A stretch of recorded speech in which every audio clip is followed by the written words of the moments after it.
জাতিসংঘের মানব উন্নয়ন সূচকে আরও 2 ধাপ এগিয়েছে বাংলাদেশ।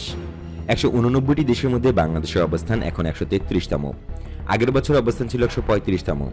গত বছরের তথ্যপত্র বিশ্লেষণ করে মানব উন্নয়ন সূচক বা এসডিআই প্রতিবেদন 2020 প্রকাশ করেছে জাতিসংঘ উন্নয়ন কর্মসূচি বা ইউএনডিপি।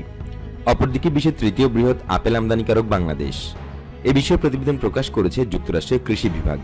এই দুই প্রতিবেদনের বিস্তারিত থাকছে গোটা ভিডিওতে।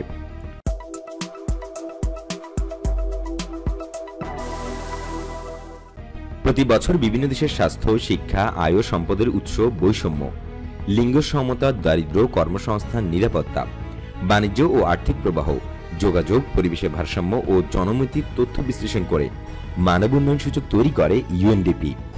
এইসব মানদণ্ডে এবার বাংলাদেশে মানব উন্নয়ন সূচকের স্কোর দাঁড়িয়েছে 0.632, যা গত বছর ছিল 0.614। যে দেশ পূর্ণ সংখ্যা 1-এর যত কাছাকাছি সে দেশ মানব উন্নয়ন সূচকে ততটা উন্নত ধরা হয়। 1990 সাল থেকে এই প্রতিবেদন প্রকাশ করে আসছে ইউএনডিপি। প্রতিবেদন বিশ্লেষণ করে দেখা যায় বাংলাদেশ মানব উন্নয়ন সূচকের ধারাবাহিক উন্নতি করে যাচ্ছে। গত কয়েক বছর ধরে 2 থেকে 3 ধাপ করে এগুচ্ছে বাংলাদেশ। 2016 সালের প্রতিবেদনে 139তম অবস্থানে ছিল বাংলাদেশ। গত বছর 1 ধাপ এবং তার আগের বছর 3 ধাপ এগিয়েছে দেশটি। এবারে মানব উন্নয়ন সূচকে আগের বছরের মতো শীর্ষে অবস্থান ধরে রেখেছে নরওয়ে। দ্বিতীয় ও তৃতীয় অবস্থানে আছে যথাক্রমে আয়ারল্যান্ড ও সুইজারল্যান্ড। এরপর রয়েছে Hong Kong, Iceland, Germany, Sweden, Australia, Netherland ও ডেনমার্ক।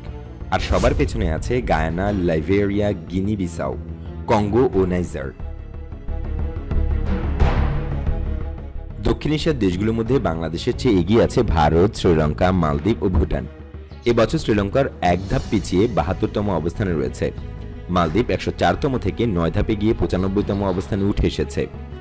ভারত 2 ধাপ পিছিয়ে 131তম ও ভুটান 5 ধাপ এগিয়ে 129তম অবস্থানে উঠে এসেছে। অন্যদিকে বাংলাদেশের পেছনে রয়েছে পাকিস্তান, নেপাল ও আফগানিস্তান। পাকিস্তান 1 বছরের ব্যবধানে 2 ধাপ পিছিয়ে 154তম, নেপাল 5 ধাপ এগিয়ে 142 এবং আফগানিস্তান 1 ধাপ এগিয়ে 169তম অবস্থানে রয়েছে।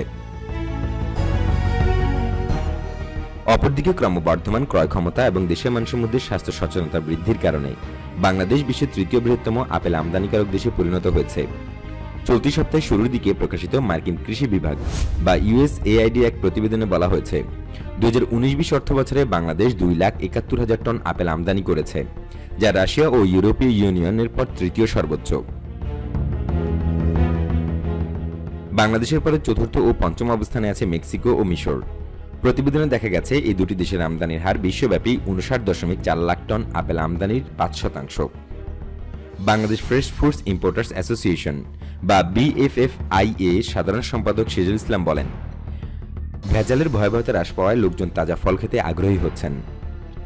ফরমালিন নামের বিষাক্ত রাসায়নিকের কারণে 2016 সাল পর্যন্ত মানসম্পন্ন ফল পাওয়া নিয়ে ক্রেতাদের মনে দুশ্চিন্তা ছিল। ফল ও সবজিতে ফরমালিন নেই বলে সরকার ঘোষণা দেওয়ার পর ক্রেতাদের আশঙ্কা প্রশমিত হয়েছে বলে জানান তিনি। সিরাজুল ইসলাম বলেন, ক্রমবর্ধমান ক্রয় ক্ষমতার পাশাপাশি দেশের মানুষের মধ্যে স্বাস্থ্য সচেতনতাও বৃদ্ধি পেয়েছে। গত কয়েক বছর ধরে আপেল উৎপাদনের চেষ্টা করে যাচ্ছে বাংলাদেশ। তবে উচ্চ তাপমাত্রা ও স্বল্প শীতের কারণে উচ্চমানের আপেল উৎপাদনে এখনো সফল হওয়া যায়নি বলে জানিয়েছেন কৃষি সম্প্রসারণ অধিদপ্তর। ইউএসএআইডি এর ধারণা আগের বছরের চেয়ে 44% বৃদ্ধি পেয়ে গত অর্থ বছরে আপেল আমদানির পরিমাণ 2,71,000 টনে দাঁড়িয়েছে। 2020-21 অর্থ বছরে সেটি 2,80,000 টনে পৌঁছতে পারে বলে পূর্বাভাস দিয়েছে ইউএসডিএ। বিএফএফআই এর সাধারণ সম্পাদক বলেন, দেশীয় উৎপাদনের অভাবে ফলের জনপ্রিয়তা আমদানি বাড়বে। ভারত, দক্ষিণ আফ্রিকা, ব্রাজিল, অস্ট্রেলিয়া, নিউজিল্যান্ড এবং কিছু ইউরোপীয় দেশের চেয়ে চীন আমদানিকারকদের জন্য আপেলের সবচেয়ে বড় উৎস।